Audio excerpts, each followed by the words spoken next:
Baiklah, saya akan membahas di sini yang pertama itu pengertian media audiovisual. Media audiovisual adalah media yang mempunyai unsur suara dan unsur gambar.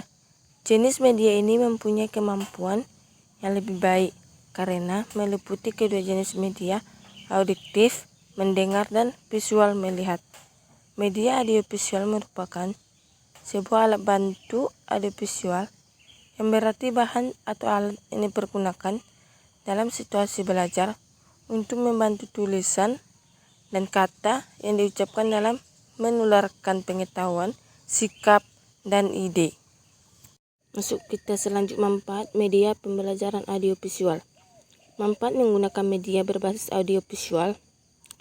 Beberapa manfaat menggunakannya media berbasis audiovisual, diantaranya yaitu yang pertama, film dan video dapat melengkapi pengalaman-pengalaman dasar dari siswa ketika mereka membaca, berdiskusi, praktik, dan lain-lain. Film dan video dapat menggunakan suatu proses secara tepat yang dapat disaksikan secara berulang-ulang jika dipandang perlu. Di samping mendorong dan meningkatkan motivasi, film dan video menampilkan sikap dan segi-segi efektif lainnya. Film dan video mengandung nilai-nilai positif, dapat mengundang pemikiran dan pembahasan dalam kelompok siswa. Pengertian media audiovisual gerak. Media audiovisual bergerak adalah media yang dapat menampilkan unsur suara dan gambar yang bergerak. Contohnya, film bersuara, televisi, VCD, atau DVD. Kelebihan dan kekurangan media pembelajaran audiovisual.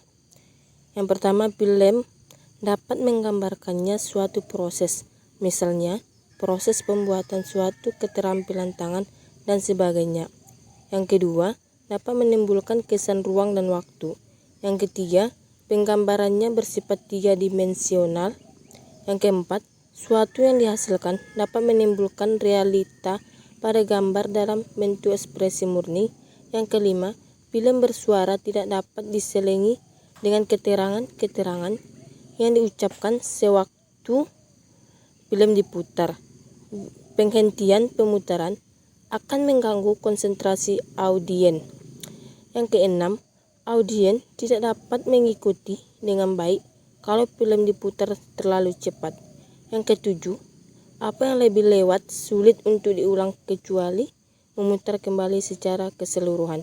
Yang kedelapan, biaya pembuatan dan peralatannya cukup tinggi dan mahal. Contoh media audiovisual gerak.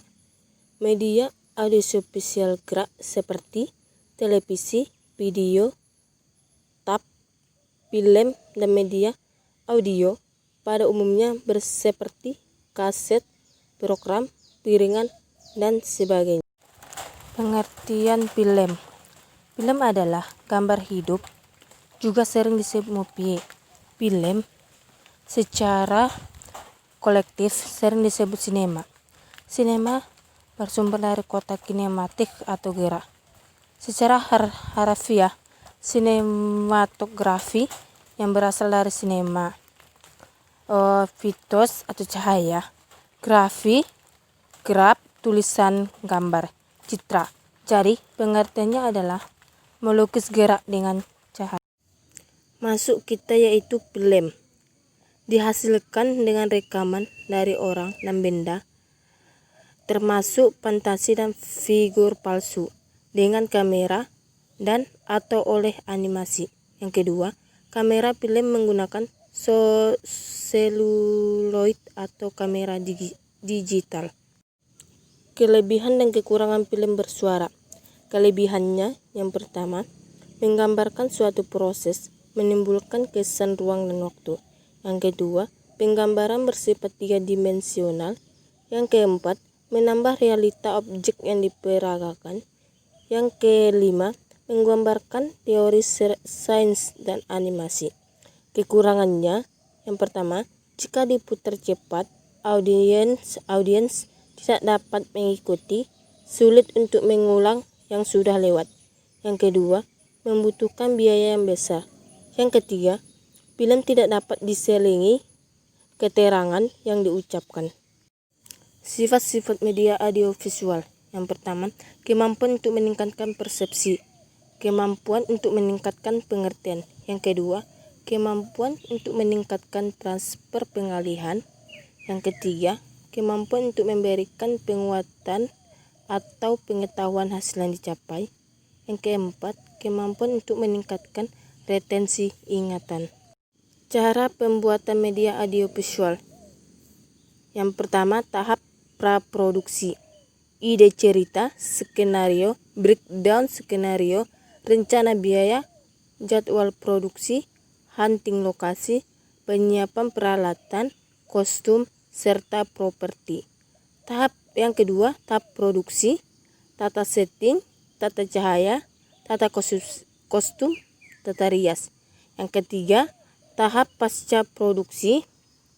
Yang pertama itu proses editing, yang kedua review hasil editing, yang ketiga presentasi serta evaluasi.